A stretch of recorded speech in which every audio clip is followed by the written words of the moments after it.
Hey guys, this is the Writing Prompt channel. Here, we take posts from Reddit and read out loud the best stories with the help of a bot. Enjoy this amazing story. The Writing Prompt by user Journal1235. In the near future, cities have not only expanded out, but technology has allowed them to expand up. 21st century city centers are now in complete darkness, overshadowed by massive sunlight maximizing buildings. The lower class dwells, while the rich climb higher and higher for sunlight. Here is the amazing story made with the help of the prompt by user Clueless Badger. I brushed the dust off of my glasses, stuffed them in my pocket. An empty carton of Trident gum suffocates in the bottommost region of my pocket as the weight of the sunglasses crushes the museum asterisk. The absence of light shrouding our lives in darkness seems to not need such items as sunglasses. Where are the UV rays to block anyways? It's not like they have practical use anymore asterisk. The looming buildings towering over them left zero possibility for any light to come through. Even if the smallest crack were to suddenly appear, the light pollution generated by buildings left no stars to be observed. Of course, the lights only shone facing outwards from the city center. I was once an architect. I actually designed some of these buildings for the sole purpose of trapping the bottom 50% of the population in darkness.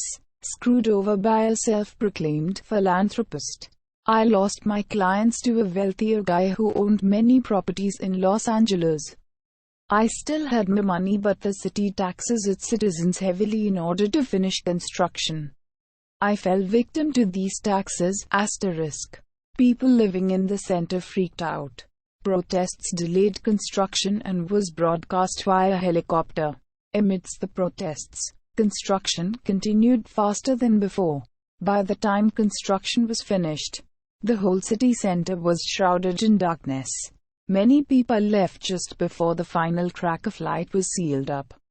Many stayed due to family obligations or memories they couldn't abandon. This was their first mistake, staying. The city council put up a vote opting to close the border between the city center and downtown. People downtown didn't give a shit whether the residents of the slums continued to exist or not. The vote went through. 89% voted for closed borders. The closed borders didn't allow any power lines to remain up, resulting for no power to get in or out of the area. At first, people used flashlights to navigate the darkness. There were enough flashlights to completely light up the enveloped areas. People propped them up on the sides of roads or lit their own ways.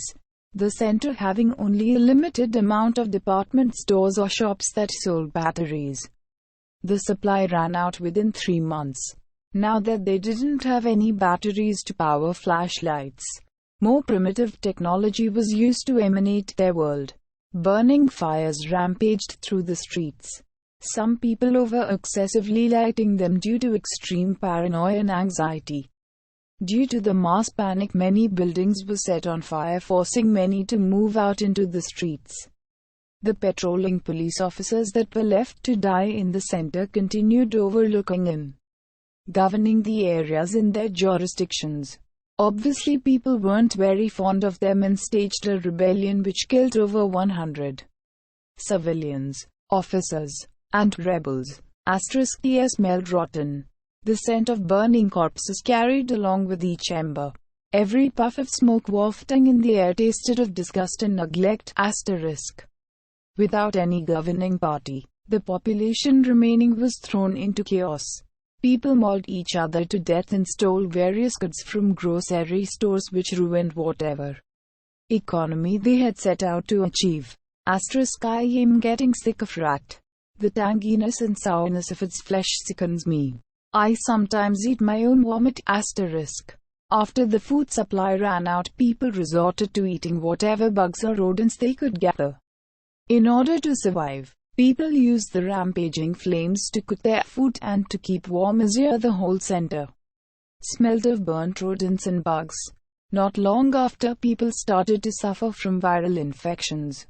killing everyone who didn't have access to basic medications like Tylenol or antibiotics. The remaining families or the deceased cremated their bodies in the flames, adding to the putrid smell in the air. Every now and then a piece of garbage would fall from the sides of the looming towers. Many people thought that the bag of Lay's potato chips meant that the people living up top actually cared about them. A desperate delusion. In reality, they thought of them as garbage, not on the same level as a human being. The bottom of the food chain. The people who saw through this delusion succumbed to severe devastation, being even further shrouded in the darkness they already were enveloped in. The end. Thank you guys for checking out this channel. Please subscribe, like and share this video. See you in next one. Thank you and goodbye.